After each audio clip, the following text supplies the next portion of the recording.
Yeah, there's a lot of what you said there that needs to be explored, and that I think why people have signed on that cost factor. I mean, it's part of the title of today, but I think yeah, learning and development, creating a learning organization is something that all of you are familiar with. And that's something that I would like to touch on first, is that the benefit thereof. But before I do that, I just want to make 100% sure that that every speaker that has signed on so long has had the opportunity to introduce themselves. I do see in the participant list, I do see that there are quite a few people who are signed in under names that is not their full name. So I don't want to ignore, or I don't want to leave any of the panelists, the invited panelists, out, because maybe also they signed in on a different device. So are there any panelists who signed in on a different device where I cannot see their names? No. All right, so those people will probably sign in a little bit later. As soon as I do see the pop-ups of the panelists, I will allow them to introduce themselves too. Also, just as an introduction, to welcome, I see Alex and Deo from the Tanzanian Institute of Managers. Thank you so much for joining us as well.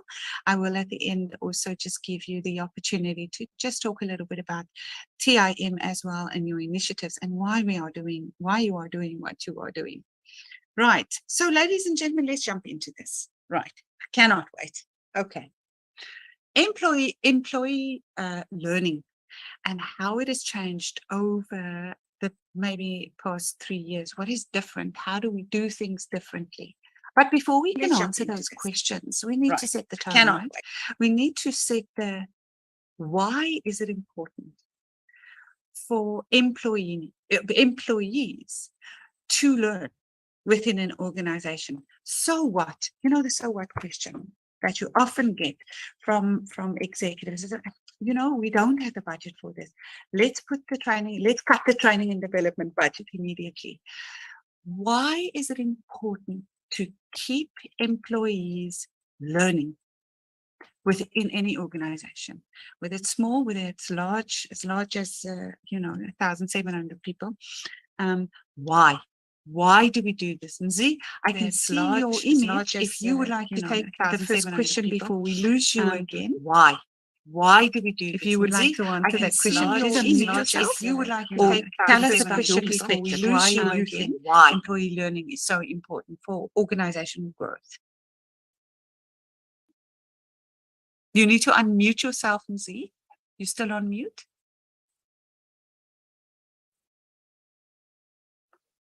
There we go. Hello? Yes, we can hear you. Yes. I think employee learning program, it is very important to an organization, considering the circumstances that with the current situations whereby the changing of technology and the competition in the industrial market is very high. So for that particular case, we have to keep our employee getting trained, innovated, and they can be able to tackle the challenges which are facing in the marketplace. So if you train your employee, you are definitely able to raise your productivity. Employee will be getting job satisfactions, and also it will increase the level of leadership across the company, and it will reduce the risk of the employee towards their work. But it is also going to increase efficiency in terms of what they do, and they will have the ability to compete and be able to deliver for the business. So employee learning, it is still very important to the organizations. So what I'm hearing are words like productivity, efficiency, and retention, that it is a retention strategy. People stay at an organization who invests in them. Maybe if you would like to add, Jean-Claude. I know your hand wasn't up, but you know, I can see you. It stimulates engagement. So when team members are learning, they feel more engaged and connected. I think it also, when your team sees there's learning, also creates growth. And when people see growth and they understand that they're working in an organization or an environment, everybody wants to grow. So that the growth stimulation also helps build culture. And I think to add on, Mzi's got a couple of really good points there. And I think probably to add on to bolt on with what Mzi said, you know, I think overall you want to be in an environment and in a space there where you can see growth. You know, if you see, you know, if you're not growing, you're dying. And I always share that same, you know, it's an old saying, but with our teams all over, is that, you know, if you're not growing, you're dying. So focus on that growth. And I've always seen where I've been coming through junior positions and in areas or environments where growth opportunities are there, there's training, there's mentorship, there's leadership, and it's quite clear that also stimulates a very healthy culture within the group. So growth and culture building the culture towards a learning organization. I think those are that added to what you're saying, Mzi saying, those are very valid points as to why do we invest in employee development? Why do we invest in employee learning? I agree with you. I really do think that you want to be seen. And you're right. And as a trainer previously, I've experienced that where at the beginning of the week, the group that is sent on training, the department that is sent on training are kind of, you know, not really working together. But by the end of the group, you can see the growth. You can see that collaboration that took place, the behavior change, which you wish to then translate into the organization and the workplace as well, which is why you train. Yeah, I think also just, sorry, not the last point on it maybe is I think organizations these days, as with the nature of change that takes place continuously, any group or organization that still has a rear view mirror in looking at a company as a human resource manager, to me, it's very backward thinking. And the current, when I joined my current organization it was in the beginning of 2019, we also one of the first changes we changed was a designation from HR director to head of people and culture. And I think the forward-looking lens in that respect is that for me, the transformation in organization is also that we've gone beyond training, that as a group of companies, that it's continuous learning and development. Because what I saw in organization is training, a facilitator or a trainer joins, there's a program, it comes, you know, whether it's a week or two, and then what happens then thereafter. So when the organization adopts a learning plan and a continuous learning and development program, it's ongoing. So we've got a learning and development division that specializes specifically in our ongoing learning and development, and looking at not just the immediate, but what does the next 18 months look like. We're taking a future lens onto what does the next 2 years for our team members look like, and really going 2, 3, 4 layers deeper and making sure that we tailor our succession planning exactly to it. So, you know, just making it tailored, making it specific, and that every team member can see the growth from within. So exactly. That's it. So no. No, I appreciate what you are touching on. You're touching on the strategic importance of training and development within an organization. Mzi, I see your hand is up. If you would like to add to that before I continue, because this is your session.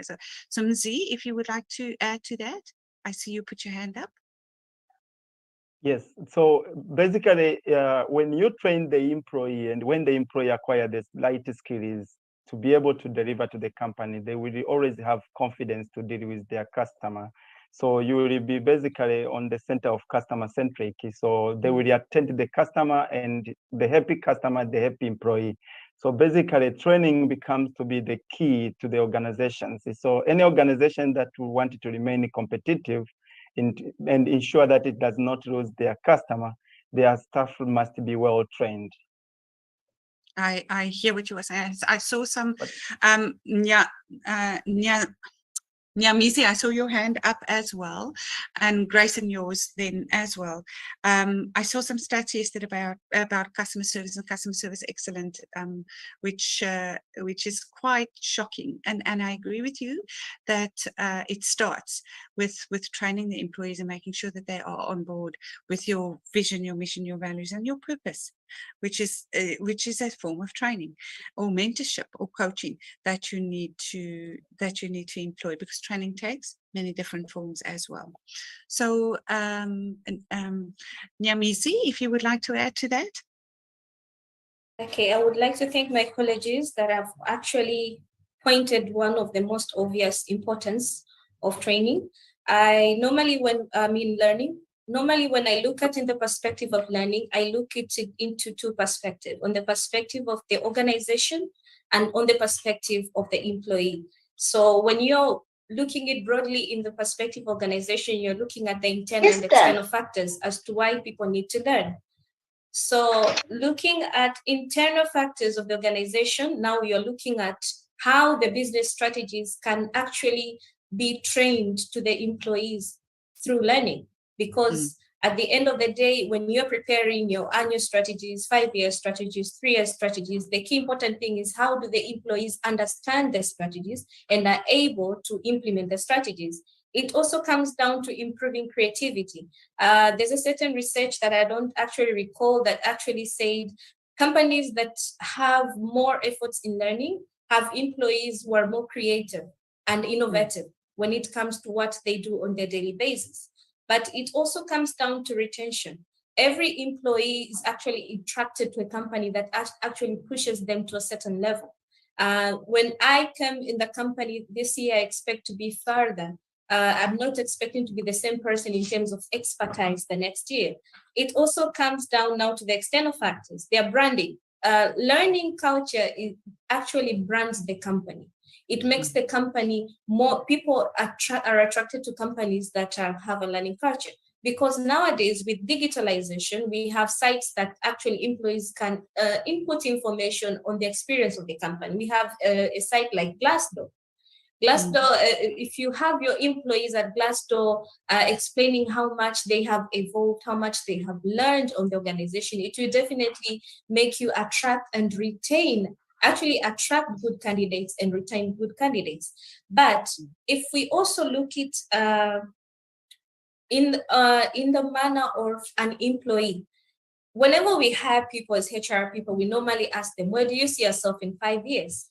Now, if you don't have a learning strategy, you're actually asking a very dumb question, because you're asking a person to see how do they see themselves in 5 years, and you don't have a strategy to push them into to push their career growth in the next 5 years. So I think that understanding the importance of learning comes from a perspective of the organization as it is, but also as managers or executives, they need to look on the part of the employee, because these are the key people that can actually show the importance of our learning strategy. Either it is actually working or it is something that we need to refine.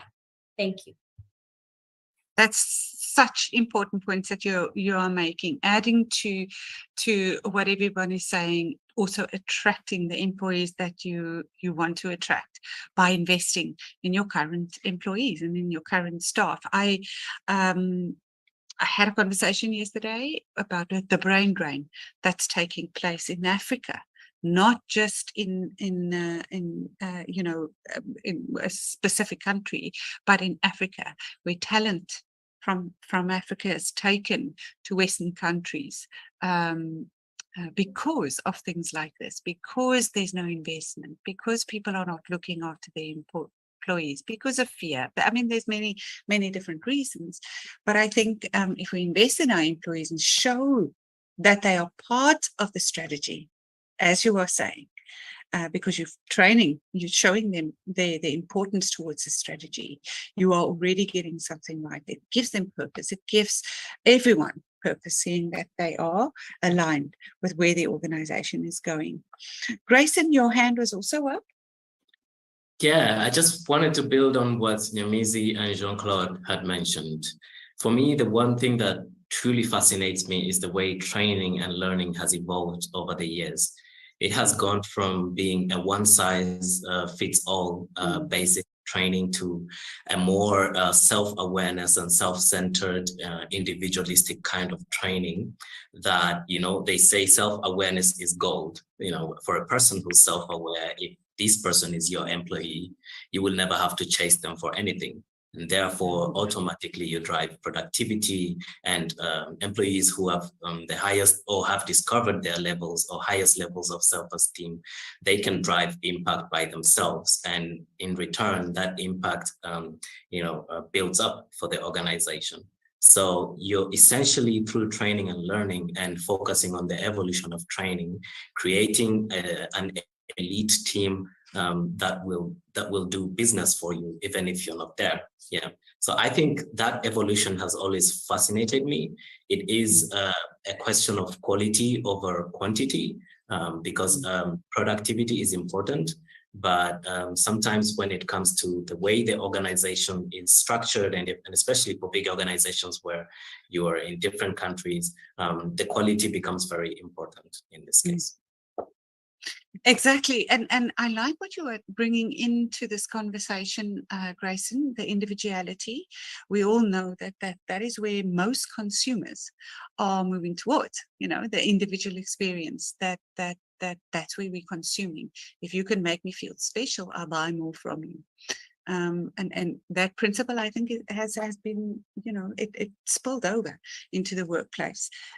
Self-awareness, yes, of course, the basic principles of conscious leadership is exactly that, that we are aware of ourselves, we know where our faults are, we know where our limitations are, which also makes your performance management so much easier, because I know what I do right and I know what I do wrong. Help me in the stuff that I don't do right. The other thing that I think you're also touching on, and I think is also open a wonderful discussion that we can have, is that whole, we're not just training traditionally now to get the technical skills done. They're still very, very important. We still need data analysis. We still know we need people who know how the machine works and which button to press for the bomb to go off in the mine. You know, we do need that training. But the soft skills, the self-awareness, the leadership, the change management, the agility, emotional intelligence, those kind of things are coming more and more to the forefront. We've done recent research recently in Nigeria to see which courses in general are the most popular for people, short courses for individuals, and how they link to it online and things like that. And of the 15, I asked for 15. Of the 15, 13 of them are soft skills. If you want to call project management a soft skill, but you know, maybe then 12. 12 of them are soft skills: leadership, emotional intelligence, communication skills, things like that, which I found in this day and age with digitalization and data science and machine learning and all of those things are still very important, right? Because it's knowledge that you need as an organization and as a manager, because that's the future. And we all experienced what it might mean to be caught with your pants down when COVID hit. Where 5-year strategies had to be done in 3 weeks for some organizations, right? So that those things that you are touching on to me are gold, because it says a lot about the employee out there and how responsible employers are to make that a reality. Self-actualization, actually. Elle, we haven't heard from you in a while. Is there something you would like to add to that conversation before we start questioning, or before we start the conversation as how has training, because you touched that too, Grace, and how has the digital age transformed what the employee expect about training, about this conversation? Oh, if there was something you would like to add. Yeah, sure. I just want to thank my colleagues. All of them have really, really nailed the great points that as to why there should be learning programs in the workplace. And what I just want to emphasize on that is employee learning should be a leadership agenda, because Yes. Oh, He's freezing. That's what drives the strategy of the organization. Yes. Yeah, I think I'm also having the same issue as Nze. Sometimes I lose you. I don't know. Yeah. Can No, you hear now? Yes, we can. Your point was about, just Yeah. so that I make sure that you got the full opinion through, is that training and development it must be on the leadership agenda, not just talking about how important it is, but it has to be prioritized. Yes, it has to be. Yes, it has to be prioritized, because that's what drives the strategy implementation. Absolutely. It should be a leadership agenda. The leadership should be very, very intentional in making sure that they have a learning and development programs for their staff, for the benefit of the staff, like Nyamizi said, and also for the benefits of the organization. Absolutely. Just to emphasize what everybody else have said already. Absolutely. Also, learning and development will underline the skills needs outlined in that strategy. Your strategy can say you want to go machine learning, but you don't have people who can operate, who can think on that level in the next 3 years. So it is your responsibility then to upskill who you have, or to employ and train who has the capacity to take your organization to that level, which makes it strategic. Yes. Yes. Because it doesn't happen just haphazardly. It doesn't happen just haphazardly. It happens as part of the organization strategy. Yeah. You do by your strategy analysis, what are the critical roles that you need? What are the critical skills that you need to take you where you want to be as an organization? And then you do skills assessment of your people, and then you are able to derive the gaps, and then form your learning and development program based on what you need as part of your strategy. Yeah, absolutely. Yeah. So let me ask the burning question, and that which we need to address. Yes, it's part of strategy. We've established that this is a critical need within an organization to have a learning and development plan or learning and development strategy for retention, for upskilling, etc., etc. If it's part of strategy, maybe I should ask this way.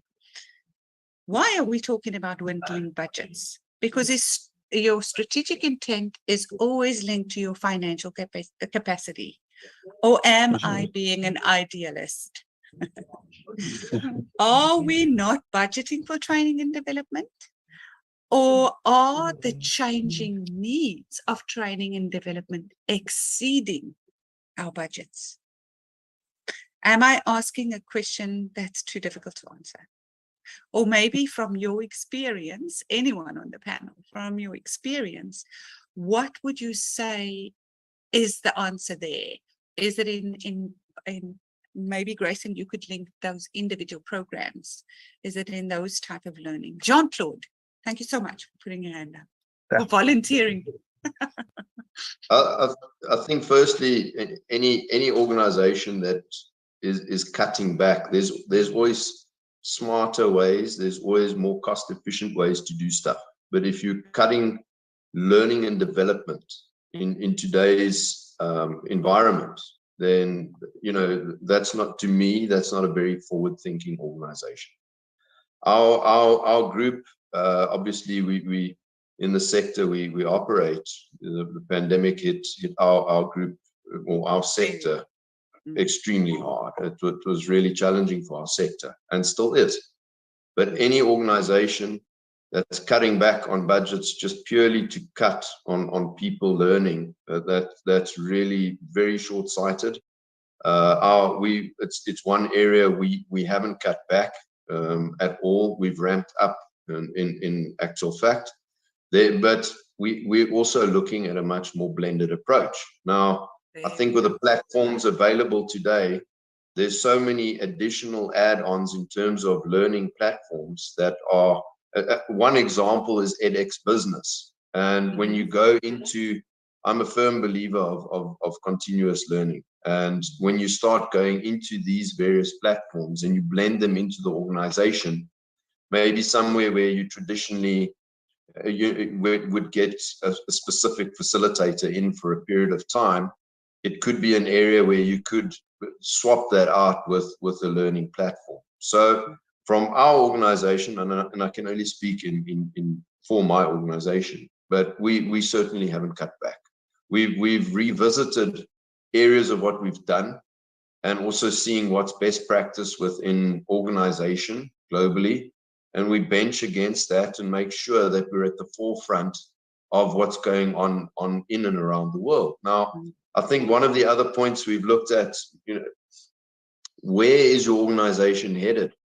And then look at from a succession planning perspective, is that, have you got those skills like you've mentioned? Now, I mean, AI is a big, it's obviously a big trend that will, it continues to shape where we're moving. But to look at one of our succession plan, with regards to our team members, where are areas of deficiency within the team? Where are the areas of deficiency in terms of our people? And have we got those capacities in-house? Can we train that? Would you be able to train that up into as quickly as what you need? And or if not, then from a recruitment perspective, is channel your recruitment to what does the game look like in the next 2 years? And specific, I think one thing as leadership in organizations, obviously data analytics, every organization is drinking from a fire hose now. There's so much data. There's an overflow of data. Just to think, okay, what's relevant, what's real, what's going to be tangible, and how do you use it? So from bringing it back into learning, development, culture, people, is to make sure, one is, I wouldn't, if there's organizations that are just purely cutting budgets, it's short-sighted. You're not looking to the long term. There are way more cost-efficient ways of doing stuff, but not at the expense of making sure that the team members that you have on board and where you want to move the organization to is under stress or under pressure. And to ensure that you still add value. To ensure that you still add value in your organization. Elle, I see your hand up, and Grayson, I see your hand was up as well. Elle? Yes, thank you, Linda. Yes, let's talking about the dwindling budgets. I'm not sure whether it's dwindling or not, but you can understand because of the economic situation the world is going through now, from COVID and to now, the wars, etc. So like in our case, we are a sponsorship organization. We depend on funds from people's pocket, the people who have interest in sponsoring the children. And so whether budget is there or not, we are really conscious on where we are spending our money the most. And so, and everybody would like to spend, to allocate their money where it matters the most. So for us, first, that's the priority. And again, it doesn't mean that we are cutting costs on learning and development, but there are other ways we can still do and make sure that the employees learn. At the same time, we are still cost effective in other aspects of the strategy. For example, there are learning methods which appear to be less costly, which we are using right now in my organization, like the job shadowing, the mentorship, the communities of practice. We have an LMS where we create some micro learning. We create some micro learning events there where people can come and learn on just a very short, a very short time. These are some of the ways which are very less costly, and people can still learn as much as they have time and they need to grow. And so whether budget is there or not, or whether money is there or not, I think it's always very prudent to look at what are other ways that we can do and save on the budget. So that's what I wanted to comment there. I'm very grateful for your comments, Al, because it does start the conversation of how has or how can we look at training differently? And is training the traditional sit in a classroom, take people out of the workplace, etc., etc.? We know it's not there anymore, and we know that providers like Regenesys need to be very innovative to make sure that they are engaging training opportunities at a cost-friendly level to still ensure that behavior change and that return on investment for the company is relevant and still there. And it's such an exciting world out there to develop courses and to talk about employee needs and organizational needs, that it's almost overwhelming for the oldies who's been in the business for a while. So Grayson, your hand was up, and then I saw Nyamisi's hand was up as well, and Mzi's hand is also up as well. So Grayson, if you would like to add to that.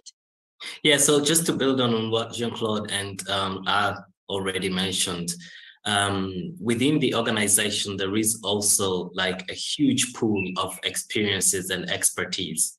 And I think you can narrow it down to concepts as simple as lunch and learns, where people can share experiences and learn from each other. And this is something that we quickly realized after, people were, not able to meet physically due to COVID. There was lockdowns, and the whole training and learning and education experience boiled down to simple mental health and psychological well-being. And people just needed a platform where they could share and talk about, their work experiences at that point in time. And so I think the principles of the survival of the organization quickly shifted from profitability and making money and probably becoming sustainable to really the well-being and the sustainability of the employees. So that's where these simple and small sessions actually played a huge role. And there are some critical topics that, the organization can crumble in a very short period of time if you do not keep these topics, trained and refreshed in people's minds every once in a while. The nature of the work that we do requires us to go down to the field to do installations of some of the systems that we put out there. And that means, people need to be safe and they need to be healthy. So health and safety all of a sudden becomes like one of the first line concerns of the business. And there is no other way you can enforce, there is no other way you can remind people of the importance than through training and education. And then there's other topics like ethics and security that do matter a lot. So I think, the essence and the essence of training is exceeding and is growing budget and is going above beyond budgetary concerns currently. I'm so happy to hear that, because I do understand in your environment, specifically health and safety issues, if something happens and there is something that needs to be investigated, the almost first thing that those inspectors do is how can you provide me with evidence that these people knew they had to wear a hard hat? And that's in your training and development plans and your training and development registers and things like that. So there's more to training and development than just that. But there's, again, so many things that health, what does health entail? You spoke about mental health as well, which is something that came to the forefront a lot more than anything else, I think, when it came to the COVID and lockdown and being cut off from what we would call our work society earlier. And it's definitely something that that employees and employers are taking much more seriously. The wellness program was normally just a day we went down, had a competition, rode on bikes, and it was done. Not anymore, because the importance of wellness is just exponentially grown, and it also shows a level of investment. So I don't know, I should stop chipping in. Nyamitsi, if you would like to add to that, and then Z. Okay, thank you so much, Linda. So bringing into the perspective of, for instance, how the financial sector was actually affected by the COVID-19, because as much as we are moving in a pace, it's like COVID pressed a fast track button into the digital world with learning. So actually, I can point out, in addition to what my colleagues have said on how we had to actually continue with our learning strategies despite the budget, because now we are facing financial issues with the COVID-19, with our clients not being able to repay their loans. So first thing first, for us, it was to understand what was actually important for employees to learn at that particular time. Because if you're having a financial crisis in a country, your focus should shift more from providing loans into recovery, because now you need to recover. How can you recover these loans from your clients? So now you have to put more efforts to the employees to understand how they can learn recovery tactics by understanding the human part of thinking, because they need to be compassionate as well. Apart from understanding the procedures, you have to be compassionate as well on how you can actually get the money from the client to the company. So first thing first is understanding what needs to be learned at that particular moment, so that whatever budget that you're setting into the learning is actually, it's going to provide general and direct impact to the company's productivity. And then the other part that came down is, how do we reward the learning? Because now we have trained these people, they have gone out and used the knowledge that we have provided to them. But how do we train them? How do we reward them? Because one thing basically about reward is that it gives them more motivation to learn apart from what you have taught them, either in a classroom or a digital transformation platform. And apart from the rewarding structure, what was key is how do we provide the training to the staff? Because I like to separate training and learning into two different perspectives. Training is how you give the concepts and the knowledge, and learning is how these people are able to accept, understand, and put the information that you have provided into practice. So the basic thing is, how do we provide this knowledge in a cost-effective manner? Now that comes to the digital transformation, thanks to actually these platforms like Zoom that has helped us to even work remotely, and yet we were able to provide the trainings. And also we used certain platforms like Kahoot, because Kahoot, for me, it's a platform that you do not only train, you provide tests.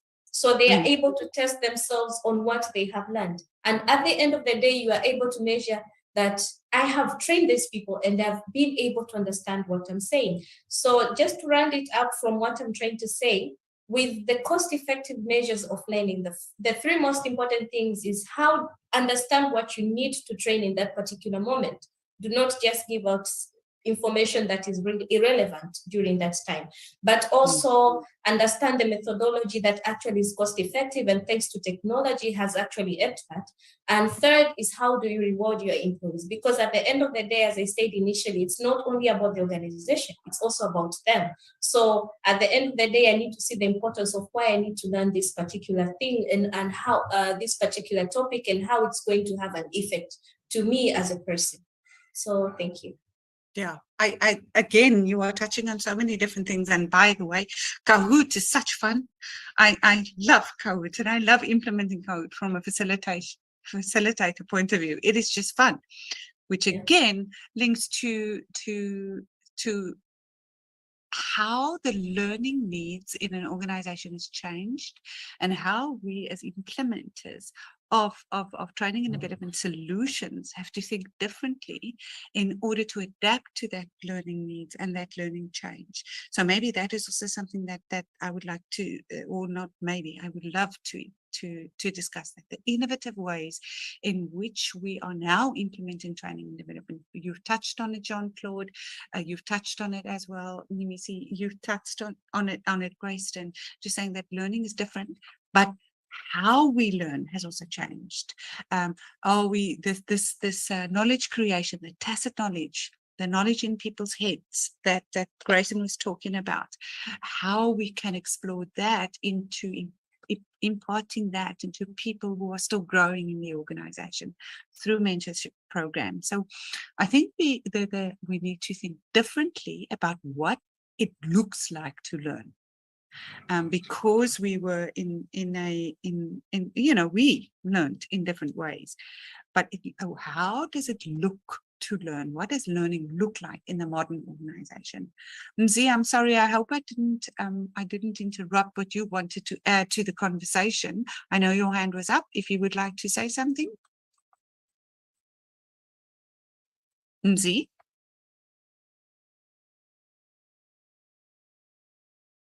No. Maybe Hello? there's an Can you hear me? Mzi? Yes, can you hear me? Yes, Mzi. Yeah, so thank you, Linda. What I wanted to reiterate on what my colleagues they have mentioned is on the situations of dwindling budgets.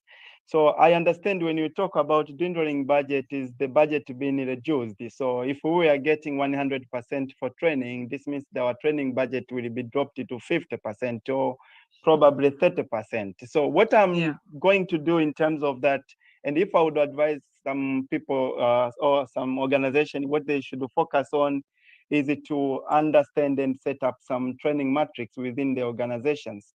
We have to be able to identify what sort of training that will go on the old-fashioned way of training, and what other training that we can go through the modern way of training. So basically on the online approach.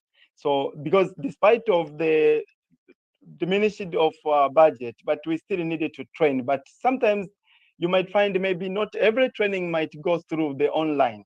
So we will look into prioritizations on the program that will go through the old-fashioned training mode and other training that will go through the online. So through the matrix particular program, that is the only way we can identify. And if, as Grayson said, it is a good approach. If you set your matrix and you use your internal talent or your internal resources like managers, supervisors, and other particular leaders within the team, or other co-workers who have the expertise to train the others. So you can manage it to reduce the cost for financially through the training by using your internal resources. But also we can go through the use of platforms. There are platforms like 360 Training.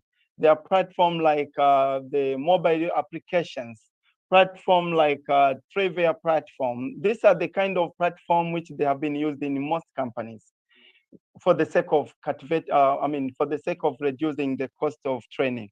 But if you look on the pandemic impact in 2020, most training has been conducted, and the training which are conducted, it was less of cost, but many training people were able to attend compared to the old-fashioned training. So training, the training report which you could find, there are a number of training and the number of people which undergone training through the after 2020, it is higher than compared to previous. But also, if you look on the cost of training, which obviously you cannot afford, the cost of training for one individual, it goes around $1,600 to $78. That is quite expensive if you can rely all this particular training to pay for money. So the best way I would advise is for the organization to go through the modern way of training, which is electronic-based training, use the cost by using platforms, which there are a number of platforms, as I mentioned, they can be applied, but also they can use their internal resources for the sake of facilitating and providing the training to their people to ensure that they can be able to continue providing the service and remain on the competitive market. Okay, so yeah, so reiterating what everyone is saying is use the talent that you have within, use alternative or use innovative ways in which to implement your training plan, because we've already established that that is an absolute must-have document within an organization linked to the strategic plan. And then of course, one thing that I think we also then need to discuss amongst us as panelists is then how do you address the changing learning needs of employees? We all know that we live in an age where it is easy to sign up for a course online and do it online and get a certificate for it, you know, out of your own pocket. Do we individualize training to such a level where we give a certain budget for every person to go and train and learn what they need to learn? How are we innovative? Address the need of the employee, because you, Nyamisi, also said that your employee also has a say in what they need to train. How can we be more innovative to stick to that budget and to make sure that we are still in an organization that is considered a learning organization, which is attractive to people, which supports retention, etc. Nyamisi, if you would like to take that one on. Okay, thank you, Linda. What I would like, and I would like to see as a HR personnel in organizations, is how basically we make every organization a learning organization. And now that's when we come to understanding how do we transform these organizations into a learning organizations while maintaining the budgets that we have, and as well as using technology. So first of all, most important thing I think is to explore alternatives, because there are so many alternatives to learning that involve technology. We have platforms like Skillshare, we have platforms like LinkedIn Learning. These platforms can be shared among employees to see how they can learn on a daily basis. It feels so hard when you find soft skills like communication skills are taught in classroom, that you have to gather people in the classroom to teach them communication skills. This should be something that an employee should have initiative to either go to YouTube, because you have that available in the internet everywhere. So first and foremost thing is explore initiatives, several alternatives to learning that involves technology. Why involves technology? Because this helps an employee to learn through, they don't need to have their laptop, they can learn through their mobile phones at any point, anytime, which now avoids saves a lot of time for a group of people to sit in a classroom and learn. That's one. I think the other important thing that needs to be learned is, in order to have an initiative for an individual to learn, is why do employees need to learn? That's something we need to actually teach them. Because at certain point in organization, we are training people in topics that they're not interested in. Why they're not interested in? Because they don't see why they need to learn that topic. Now, you need to have an initiative where you can actually direct your employees to understand why they need to understand a certain topic or acquire a certain skill or acquire a certain capability in a way that is a personal initiative, that you don't have to train them. They can actually use their personal initiative. I can actually go to YouTube and learn about, for instance, in microfinance, I can learn about how I can actually attract more clients. I don't need to wait for my manager to actually put me in a classroom and make me learn about it. It should be a personal initiative. Why? Because it is connected to my productivity. At the end of the day, it's connected to my performance. So if I do not perform because I do not have a skill, there's actually consequence. But if I also perform and actually have the skill, there's actually a reward. So for me, it comes down to that. And it's also something that Grayson started talking about, that self-awareness, being self-aware of knowing where your limits are and knowing what your job in the future might require of you, because we're not stuck to job descriptions anymore. Things grow, which is what JC said. Jean-Claude is very clear. That which is not growing is dead. A plant that is not growing anymore is dying or dead, one of the two. So how do we install that need or that understanding in our employees is the question that you are raising, right, Nyamisi? How do we ensure that employees understand the importance of taking up the opportunity to learn? Because it's an opportunity that you are giving an employee, you're investing in them. And then they go into, and as a facilitator previously, I definitely experienced that, where people are in your classroom and they have zero interest in what you have to learn, and they're angry because the boss said they must be there, which means the boss thinks that I can't do this, but I know how to do this. You know, so that is always a bridge to, even in that situation, a bridge to overcome within the organization. But it starts, I think, from consulting. It starts from making, like you are saying, making sure that the employee has interest in that which they are seeing they are going to learn, and that they buy in to it. So where do we do that? How do we do that? Mzi. Mzi? I see your hand. Yes, we can hear you. Yes, the best way we can achieve that is to link the training programs into their performance assessment, so that whatever they do, it has to be measured, and it has to be measured throughout what they have trained. And this is what I tried to do in my previous company, whereby from the employee, I linked the training to their work, and also I linked the facilitator attendance to the training into their performance assessment. So if I would assess the employer, I will assess exactly on what they do on daily basis, and I will challenge them based on the failure that they go through. And the training becomes to be now a solution to their problems. So this is how I can motivate the employee to be connected to the particular, connect the training that they provided to their subordinate by using the internal resources. I will link their training, their facilitation training program into their assessment performance. So whenever I assess the employee, I will assess the employee based on what is supposed to train their peers. This is the way I can ensure that the learning organization can continue, and I can connect the people who are learning with the training or the facilitator. This is the best option I have been using. Okay, so direct motivation there is performance. We're judging your performance, and therefore you need to fulfill the skills gap that I identified as part of your performance. Jean-Claude, and then Grayson. Absolutely. I think something else also that everyone on the panel and also listening in is to apply creativity in this sphere.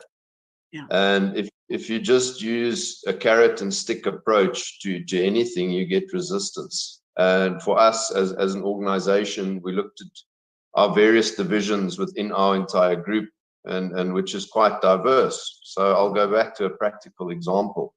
Mm-hmm. I think something that we learn over time is when things are fun, there's engagement too. So when we look at our team onboarding and our induction process within some of the group of companies that we have, is to make sure that learning is identified and spoken about. We take quite a bit of time with that, but part of our onboarding program, we have part of it is an actual game that our new team members play. So where we learn the various elements of what it takes to run the organization. So it's a role play. It's a game. The team play. They get engaged from day one, and we've looked at it from a creative process perspective. That as learning has evolved and transformed. But to come back, I know there's been various points that various of the panel members have raised already. I think for us, and I'll give the example in our hospitality division, we operate camps and lodges, own and operate, and within the kitchens is that our team members in the kitchens, and they pair up. So you've got various divisions in the kitchen. And we're looking at one of our learning initiatives going up to the end of the year, is that we've got a competition within all our kitchens. So the team members team up. There's various departments in a kitchen. There's pastry. There's the hot section, cold section, and so these team members, they pair up. They come up in pairs. They make menus, create menus, and then they do that as well with the front of house teams that actually deliver the experience to our guests. And so in that respect, you've got someone who's delivering the experience to the guest who doesn't know how to necessarily make the dish, and you put them in the back, and vice versa. The chef who's doing the dish has to go and deliver the experience to the guest. So in that point is to make it fun. And once you make it fun, again, you know, it comes back to engagement. So that's a real example within our organization. Okay, that's a kitchen environment. You know, I looking at various different sectors, you know, maybe to apply the lens of creativity when we do training, because I believe where we are today, our normal thinking inside the framework and structure and scope of what an organization is, and just linking stuff to, you know, whether it's KPIs or whether it's, but, you know, to take that, throw that out, think a little bit more out of the box and apply, look at areas where you can come up. I mean, within an organization, so there's so much brain power and knowledge. When you start asking every single team member on every single level is come up, pair up in small little groups and come up with concepts and ideas, you'll be amazed at what comes out. And take those and apply that back into your learning program and say, okay, right, how do we, you've got your, I mean, you've got skills development, which is required. You know, if you've got a, in a finance team, you've got somebody working in accounting, your accountant needs to know how to use the basic accounting system. Otherwise you're in trouble. But, you know, so those, I mean, there's basic skills that the team members need, but then there's also creative ways of enhancing the learning process. So that's an example that we apply as well. I agree with you that creativity is key when it comes to training interventions, when it allows people to really become part, really allow deep learning to take place, a transformation within the process. Grayson, your hand was up. Al, your hand was up. And then thereafter, I see our time is almost up, which is not a good thing. So I'm going to ask Grayson and Al, and then I'm going to ask each and every panelist to then summarize what you think are the key issues that we need to take from this panel after Grayson and Al has provided us with their insights. So Grayson, if you would like to add to that.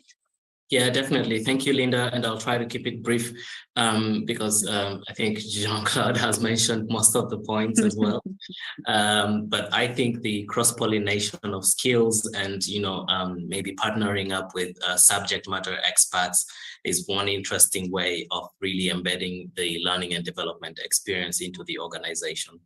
And then the other part is using the onboarding part of the HR process to really, you know, get the mentality of the learning and development and the training into people's heads when they are joining the organization. I think that's like a unique opportunity where you can start to cultivate that. And then there is also the, you know, like having learning and development at the center of the core values of the organization.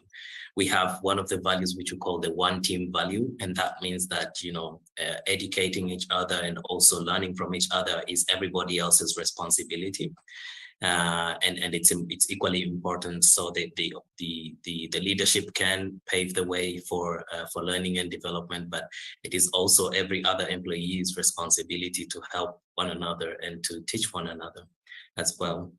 And then there's also the opportunity of using the engagement surveys, employee engagement surveys, to really get to know what are the gaps that employee thinks are gaps in the learning and development process as well, and what they would like to learn.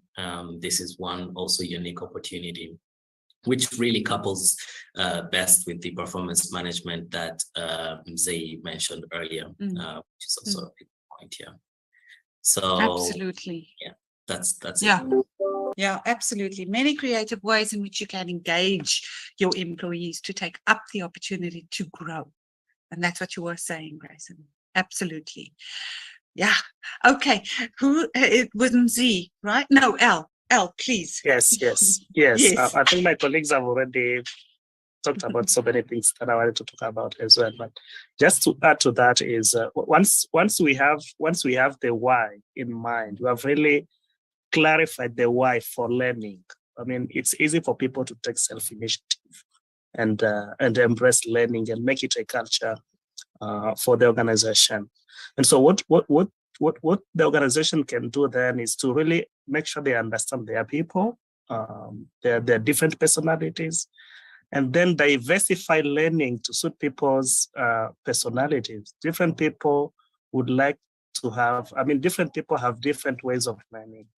And so if learning is really tailored to people's personality, it's very easy for people to embrace learning and then make it a culture. And also, it's still that growth mindset in people. People should know that they just have to grow. Otherwise, they will become obsolete and redundant, and they will be of no value in the organization and even for themselves and even out in the societies.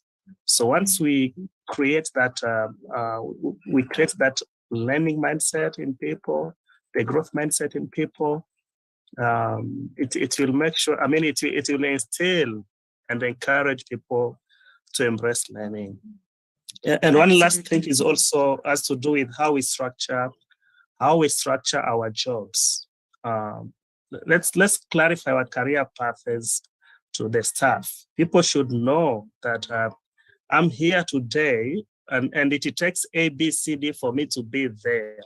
And it has to do with how much I invest in myself. That will warrant me growth in the next level in my career path. So those are just a few things I'd like to add to what my colleagues had already mentioned. Self-investment, that's beautiful. How much do I invest in myself? What is the awareness there? What does it take from someone? Wow, that's something nice, something beautiful. Right, so I am going to final thoughts. I can't believe we're there already.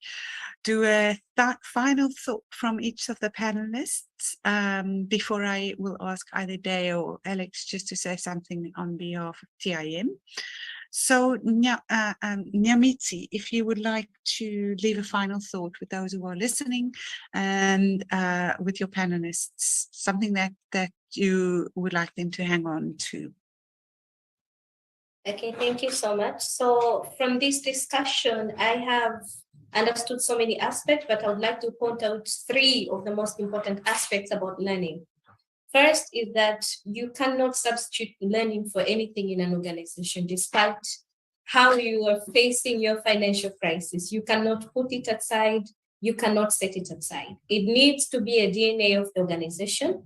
And in a way that as a leader, you have to input an understanding to your employees to understand that their minds can never learn too much and they can never learn enough. So they need to learn as much as possible, and they need to actually sharpen their skills, because one of the books of 7 Skills of Essential Leaders by Stephen Covey, it states that you need to sharpen your soul. So they need to sharpen their skills as individuals, but as organizations, we cannot substitute learning. It needs to be part of the culture. Another important aspect is how do we creatively develop learning in our organizations? Actually, how do we train? How do we develop learning opportunities for our employees in organizations? So it comes to a creative part, understanding how technology works, understanding what is the competitive way we can actually make sure our employees are learning in a daily basis, as we focus on learning as a continuous activity in an organization. And so apart from the activity, the last part is how do you link learning to performance? That is one of the ways you can measure that what you're actually teaching your employees or actually training your employees, they are understanding and putting it into practice, because it's actually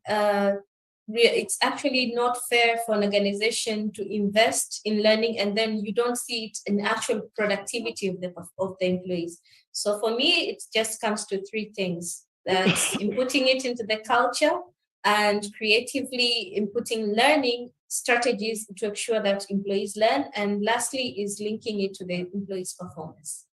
Yeah, that absolute return of learning investment. It is essential to also show that the deep learning that's taken place. Thank you so much, Nyamitsi.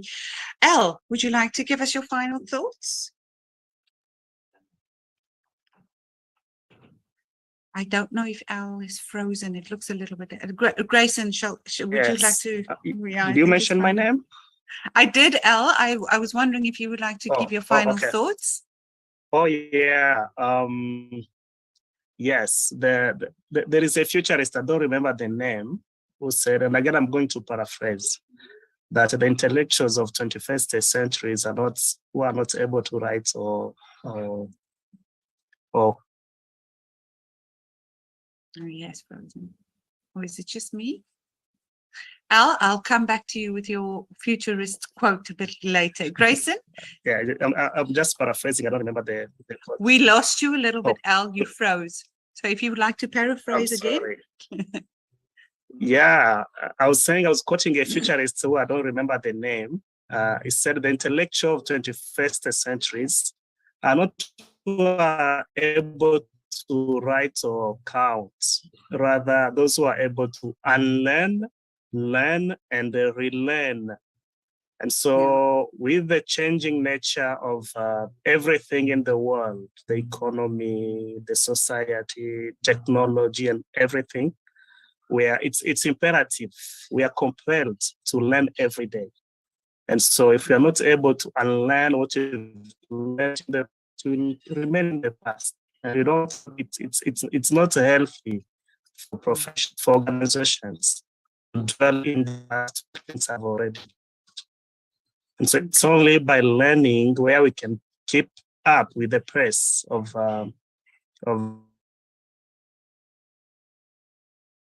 I suppose, of the changing nature that we are facing and the uncertainty, disruptive environment that we are part of. The and the economy, technology, relevance. We just have to learn and learn VUCA. We call it the VUCA environment. Yeah, the VUCA environment. Thank you so much, Al. Grayson, if you would like to give us your final thoughts. Yeah, maybe the first thing is that the future of learning is digital, and it's actually already here. Through the digital learning, we're able to personalize and to tailor, the learning experience for people. And the old methods are slowly phasing out. To date, we still have a lot of people working from home. You do not expect that they would have to fly over and, being a very carbon conscious company, it means that people have to find more creative ways to learn. So that should be embraced. And learning is also inclusive. That's something that even, leadership understands. Benjamin Franklin once said that, tell me and I will forget, teach me, I may remember, but if you involve me, I will learn.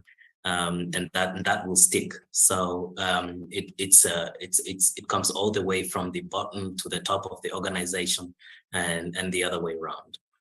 And then the last point is that learning is trending more and more towards self-awareness and self-actualization.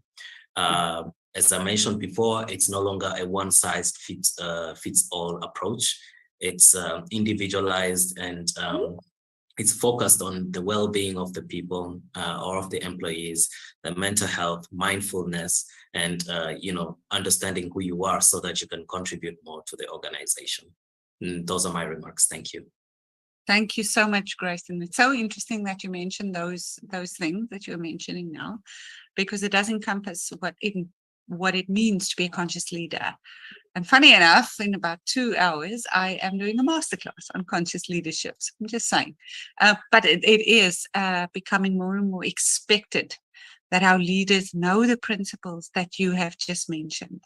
We are putting that pressure on them, so that they can implement what we expect a leader to be.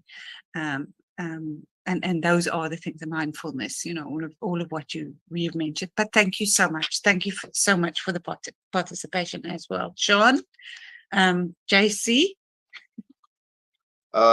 Just a few points for me. Firstly, to thank all the panelists and Melinda. I think overall so many lessons when you just stop and think and you listen to the discussions and the richness of the engagement. There's so many lessons to learn. So our learning and development manager is on she's online as well and taking notes. Fantastic. And I think through the just through the discussions, I can't really add too much more than what the other panelists have already said. I've learned a lot, and there's a lot of take-home value. One thing, there are 2 or 3 points. So firstly, to me, is any organization is don't just go out and blanketly cut. I think that's short-sighted. You know, you're cutting your nose to spite your face. Is rather rethink. And again, the traditional, I think Mzee pointed out, or Al, is to stop, to unlearn and relearn. I think from not just purely from your teams, but as organizations as well. You know, don't just always do what you've always done. Stop, think about it, and rethink, and don't use the same framework as what's always been used. The second point, or the 2 last points, it's 2 points that I'll just, what I've found as well through my life, my career, is that look at the learning, that there's take-home value, that it's applicable as well in I think Grayson mentioned nicely, self-actualization, that there's points of self-actualization for the team members that are on the learning path, and that there's actual relevance to that. So other than that, I don't have anything else. I'd like to really thank everybody. It's been a very informative session. I know we're all starved for time, but for me, you know, there's tremendous take-home value. And my colleague on the call with me, she's taken notes, and we've shared some texts while the panelists have been raising their points. So thank you very much. It's been great. Thank you so much, Jean-Claude, and thank you to you as well, who've added value immensely in the session. And here we go, ladies and gentlemen, an alternative form of learning as well, a webinar, and having, even in the background while you're busy working, having these experts that we had today challenge what you think about a topic and tell you how they interpret and they experience it. Nzi, I'm giving you the most difficult task of the day. Is the last person to wrap up the thoughts. Thank you so much, Linda. Yeah, so I will be very brief, and thank you so much for the rest of my colleagues. But I think it has been an exciting moment. So one thing I would like to say, Linda, to recap, is I feel like learning to an organization is like is just like a heart and the body. So basically, if you want to develop and remain competitive in the marketplace, you must train your people. You must engage your people for learning. So if you stop learning, it's like you have actually your heart is stopped. And if your heart is stopped, there is no life any longer. So for me, that is my takeaway. So like I would tell everybody to keep the training into the center of their, in the heart, in the center of their heart. Like if you are providing training to your team, this means that your heartbeat continues. But as soon as you stop training, your heartbeat stops. And if your heartbeat stops, then there's no any life anymore. So that is my conclusion on this particular webinar. Thank you so much, Linda. Thank you so much, Nzi. That is, a beautiful way to close out the session, because it was exactly the same words that Jean-Claude started the session with. So well done in bringing us full circle back to, if there is no growth, it means that the only prospect that you have is death. Because you're not watering, you're not fueling, you're not giving the people the opportunity to move forward. So let me from my side, I don't know, Alex or Deo from TIM, if you would like to say a few words. We've got 2 more minutes. I'm sorry for only giving you 2 minutes to say something. Hello, Alex, how are you? I'm good, Linda. How are you? I'm very well, thank you. Please, thank you. From your side. Thank you for moderating, and I'd like to thank the panelists for their contribution. It's been a really powerful contribution. I think one thing which stands out is we don't have a choice. Learning is a must. The question is how. And I think the discussion has centered on we can't avoid going digital, and we can't avoid involving our people in learning. Gone are the days when learning was a top-down. It's management saying what you have to learn. Now it's co-creation. You consult people and you develop learning programs. And learning is digital. I think that's going to stay with us for a very long time. Pre-COVID, things were different. But now, like you say, this webinar is cost effective. We have more than 70 people on this call. The only cost to this learning was your internet, nothing else. And I would like to just point out that TIM, in partnership with Regenesys, we focus on leadership and management training, and we would like to help people become better leaders, become better managers. And one of the ways through our manager certification program, which is available virtually. So we can give you that program. You don't have to send your people to South Africa, to Nigeria to do the program. They can do it virtually. And that's the power of post-COVID training. And another thing which is critical for us is the customization. That when you're doing our manager certification programs, you undergo an assessment, so we understand your needs. And then you will have a coach to deal with you on your individual needs. So it's more personalized. It's not like one size fits all. So Regenesys and TIM are committed to making better quality leaders and managers. And I think this again goes very well with the current what we'll say leadership or employee needs in the workforce. I think we've heard that the number one thing that people look for in the job in any company is growth, and I think this webinar has confirmed that. Number two, very close, is the quality of leadership. So people will check out who is the leader and how do they lead before they join your company. Again, attraction and retention.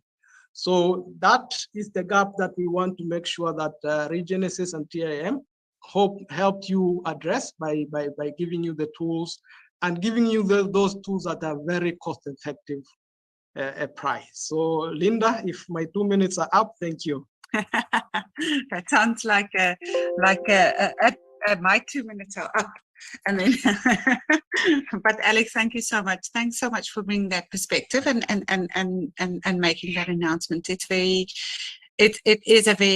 something we're very passionate about here at Regenesys, is to make sure that we're addressing the needs of the learner and of the organization through any program that we do, and that can only happen through a consultative process. And it doesn't mean I need to fly to Tanzania for that. I am here.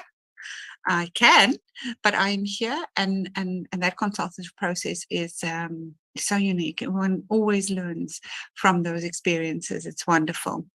I would like to acknowledge everyone in the chat as well who has left lovely messages, lovely being grateful for making suggestions regarding how we should allow participants to also ask questions. I have to apologize that I was checking the chat box the whole time, but there was only one question, and that was, where do I find the link for the recording? It has been pasted in the chat box, so you're more than welcome to download that. It will be posted there. Just give it time to download after we finish the session, because it have to down and upload again there.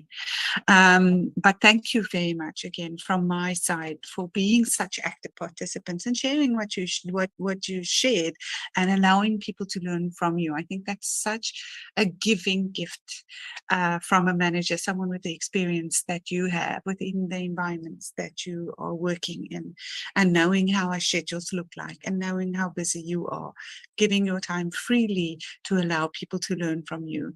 That is a beautiful skill and a wonderful attribute to have as a leader in any organization. So I'm very grateful for the panelists. Thank you so much for signing in. Thank you so much for staying signed in. I am much appreciated for that. So without further ado, ladies and gentlemen, have a beautiful afternoon. We have struck afternoon time here in Nigeria as well.